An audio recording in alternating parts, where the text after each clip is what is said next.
গণপরিবহনে বিশৃঙ্খলা আর যানজট যেন রাজধানীবাসীর নিত্যসঙ্গী। যানজটে পড়ে প্রতিদিনই নষ্ট হচ্ছে হাজার হাজার কর্মঘণ্টা। একই সাথে বাস চালকদের বেপরোয়া প্রতিযোগিতায় ঘটছে দুর্ঘটনা। ক্রমশই বাড়ছে নিহত ও আহতদের তালিকা। দীর্ঘদিন ধরে এ ধরনের পরিস্থিতি থেকে পরিত্রাণের উপায় খুঁজছে সরকার। রাজধানীর গণপরিবহনে শৃঙ্খলা ফিরিয়ে আনতে গঠন করা হয়েছে কমিটি।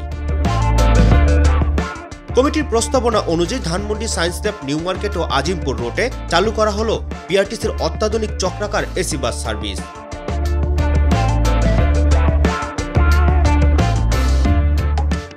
আনুষ্ঠানিকভাবে সার্ভিসটির উদ্বোধন করেন ঢাকা দক্ষিণ ও উত্তর সিটি কর্পোরেশনের 2 মেয়র।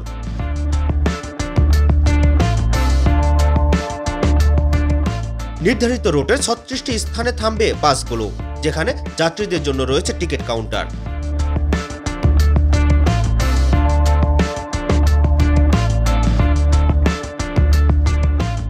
পাঁচ থেকে 10 মিনিট পরপরই রাস্তার দুই পাশেই পাওয়া যাবে বাস।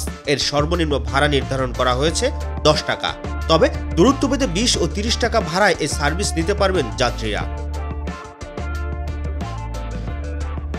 নাগরিকদের নিরাপত্তা নিশ্চিত হওয়ার পাশাপাশি সর্বনিম্ন মূল্যে সর্বোচ্চ সেবা প্রদানের আশ্বাস দেন দক্ষিণের মেয়র সাইদ খোকন।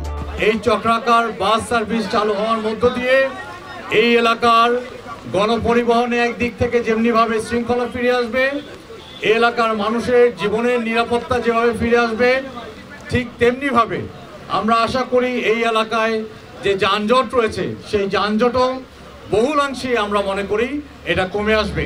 এই ধরনের উদ্যোগের ফলে রাস্তায় ব্যক্তিগত ও অযান্ত্রিক যানবাহনের সংখ্যা অনেকটাই কমে আসবে বলে মনে করছেন ডিএমপি কমিশনার। অ্যাভেলেবল সার্ভিস দেওয়া গেলে, কমফোর্টেবল সার্ভিস দেওয়া গেলে আমরা মনে করি প্রাইভেট বাহনের সংখ্যা, ছোট অযান্ত্রিক যানবাহনের সংখ্যা কমে যাবে।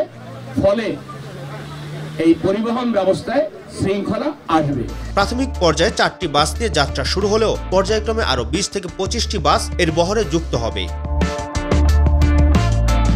শুরুতেই কিছুটা বিলম্ব হলেও সরকারের এই ধরনের উদ্যোগকে স্বাগত জানিয়েছেন সাধারণ যাত্রীরা। ইনিশিয়াল স্টেজে বোঝা যাচ্ছে যে এটা খুব ভালোই হবে। প্রচন্ড গরম, এসির মধ্যে চলাফেরাতে অনেক সুবিধা হবে মনে হচ্ছে। সার্ভিস খুবই ভালো মনে হচ্ছে আপাতত। এরকম সুশৃঙ্খল পরিবহন ব্যবস্থা কিন্তু আমরা আসলে সবাই এক্সপেক্ট করি। ধানমন্ডির রাস্তাটাতে তো প্রচুর জ্যাম থাকে, প্রবলেম হয় সরকারি বাসগুলোতে, ভালোই মনে হচ্ছে। এই চক্রাকার বাসটি সবসময় যাতে চলে সেইটার উপর দৃষ্টি রাখতে হবে। রাকিব হাসান, মাই টিভি, ঢাকা।